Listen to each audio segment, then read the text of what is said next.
میرے نبی نے فرمایا قیامت کے دن میں اٹھوں گا، میرے دائیں طرف سے ابو بکر اٹھے گا، میرے بائیں طرف سے عمر اٹھے گا۔ حضرت بلال کی قبر ملک شام میں ہے، لیکن میرے نبی نے فرمایا بلال میرے قدموں سے اٹھے گا، مدینے سے اٹھے گا۔ ہاں ہائے ہائے، اب نے کہا لوگ پیدل چلیں گے، میں براق پہ چلوں گا، بلال میرے آگے سرخ اونٹنی پہ سوار چلے گا۔ جب میدان معاشر میں پہنچیں گے تو بلال اونٹنی پہ کھڑے ہو کے کانوں میں انگلیاں دے کے اذان دے گا۔ وہ اذان بلالی رہ گئی رسم اذان، روح بلالی نہ رہی، فلسفہ رہ گیا تلقین غزالی نہ رہی۔ وہ اذان بلالی ہم سب سنیں گے جب کہیں گے اشہد ان لا الہ الا اللہ، تو سارا میدان معاشر کا مرد عورت کہے گا سچ کہہ رہے ہو۔ جب کہیں گے اشہد ان محمد رسول اللہ، سارا میدان معاشر کا مجمع کہے گا سچ کہہ رہے ہو۔ اس دن بلال کی اذان سننا، وہ غلام ہو کر محبوب ہوئے، حبیب ہوئے، پیارے ہوئے۔ جب ہائے ہائے ظہر کی نماز کی اذان دینے لگے، اللہ کے نبی کا انتقال ہو چکا ہے، جب اشہد ان محمد پر پہنچے تو روتے روتے روتے آواز بند ہو گئی، اور جلدی سے اذان پوری کر کے نیچے آئے، کہا آج کے بعد قسم اٹھاتا ہوں اذان نہیں دوں گا، میرا نبی نہیں ہے تو اذان بھی نہیں ہے۔ اور حضرت ابو بکر سے اجازت لے کر جب وہ خلیفہ بن گئے، جہاد پہ چلے گئے، 6 مہینے تک آئے نہیں۔ لاکھوں صحابہ جہاد میں گئے، کسی کو میرے نبی خواب میں نہیں آئے، صرف بلال کو آئے۔ بلال یہ کیا بے وفائی، ہم سے ملنا ہی چھوڑ دیا، ہمارے پاس آنا ہی چھوڑ دیا۔ آنکھ کھلی تو ان کو یوں لگا جیسے اللہ کے نبی زندہ بلا رہے ہیں، یا رسول اللہ میں آ گیا، یا رسول اللہ میں آ گیا۔ اور اسی وقت اونٹنی کو بھگایا۔ 21 دن کا سفر، 21 دن کا سفر 7 دن میں کیا، 7 دن صرف نماز اور پیشاب کے لیے اترتے تھے اور بھگاتے بھگاتے بھگاتے۔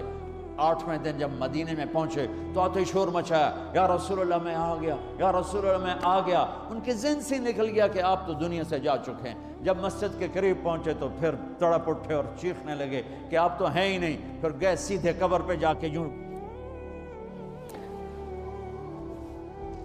قبر کو لپٹ گئے، یا رسول اللہ میں تو آ گیا ہوں، آپ کہاں ہیں؟ یا رسول اللہ میں تو آ گیا ہوں، آپ کہاں ہیں؟ یا رسول اللہ میں تو آ گیا ہوں، آپ کہاں ہیں؟ بے قراری میں روئے جا رہے ہیں، میں تو آ گیا ہوں، آپ کہاں ہیں؟ میں تو آ گیا ہوں، آپ کہاں ہیں؟ ہے نماز کا وقت داخل ہو گیا۔ کون سی نماز تھی اللہ ہی جانتا ہے، اور سب کو پتا تھا بلال نے قسم کھائی ہے کہ اذان نہیں دیں گے، لہذا کسی کو جرت نہیں ہو رہی کہ بلال سے کہیں آج اذان بلالی سنا دے۔ تو چند صحابہ کو خیال آیا کہ نبی کے نواسوں کو سفارشی بناتے ہیں، حسنین۔ آپ نے فرمایا میری آنکھوں کی ٹھنڈک حسن اور حسین، میرے جنت کے پھول حسن اور حسین۔ آپ ان دونوں کو اٹھاتے اور دونوں کو سینے سے لگاتے اور کہتے ہیں اللہ میں ان سے پیار کرتا ہوں، تو بھی ان سے پیار فرما، اور جو ان سے پیار کرے ان سے بھی پیار فرما، اور جو ان سے بغض رکھیں ان سے بغض رکھ، جو ان سے نفرت کریں ان سے نفرت کر، جو ان سے پیار کریں ان سے پیار کر۔ تو صحابہ آئے بچوں کے پاس، حسن حسین، کہ بچوں آج کسی کی نہیں چلے گی، تم بلال سے کہو اذان دے۔ تو یہ دونوں ننھے منھے بھائی، حسن 7 سال کے، حسین 6 سال کے، 10 مہینے کا فرق تھا دونوں بھائیوں۔ چچا ایک درخواست، کہ میرے ماں باپ آپ پہ قربان، آپ درخواست کیوں کہہ رہے ہیں؟ آپ امر کریں، آپ حکم کریں۔ کہنے لگے جیسے آپ ہمارے نانا کے لیے اذان دیتے تھے آج ہمارے لیے دے دو۔ تو ایک دم وہ رونے لگے بلال، کہا ہائے میرے بچوں، میں نے قسم اٹھائی تھی کہ میں اللہ کے نبی کے بعد کبھی اذان نہیں دوں گا، لیکن تم پہ تو ہزاروں قسمیں قربان ہیں، میں اپنی قسم توڑتا ہوں اور اذان دیتا ہوں۔ جب وہ چڑھنے لگے اس بی بی کے گھر، قریب ایک انصاری عورت کا گھر تھا جس کی چھت پہ چڑھ کے اذان دیا کرتے تھے، تو سانس رک گئے سب کے، آنکھیں پھٹ گئیں، اور وہ یوں منظر دیکھ رہے کہ آج بلال تو ہے، محمد مصطفیٰ نہیں ہے۔ آج اذان بلالی تو ہوگی لیکن محمد مصطفیٰ کی جھلک نہ ہوگی۔ جب انہوں نے کانوں میں انگلیاں،